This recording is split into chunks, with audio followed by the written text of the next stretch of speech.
answer direct questions, not just from the moderators, but I'm sure some of his opponents will take a few shots, and we'll see how he handles it. And because he hasn't been there before, my guess is many of the questions, if not all the questions, are going to be directed at him, which will lead to the frustration of people like Klobuchar and Buttigieg.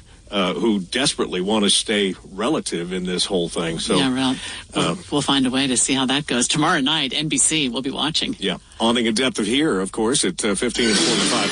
8:49 means it's time for us to get another look at what we hope is improving emergency triple team traffic. Brought to you by Mountain America's 3% balance transfer bonus. Handy? There are definitely some improvements as you drive along from Bluffdale to 106 South. You're now down to about 30 minutes of travel time. That's a big improvement, believe it or not. We still got some stop and go in Salt Lake City, off and on between 33rd South and the 6th South exit. The 9th South exit's backed up all the way to the main flow, the one for people who are trying to dump off onto 9th South and West Temple. If you're going to go north on Bangerter Highway, you've still got backups at 104th and 6200 South. Eric?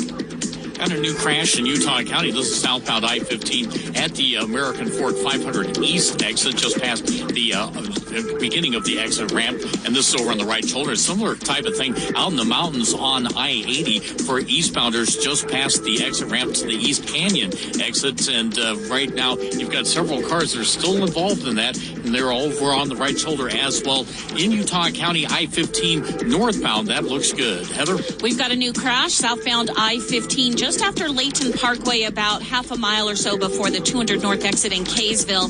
This had been on the left side of the freeway, and all lanes of travel were stopped for a few minutes to get it moved over to the right.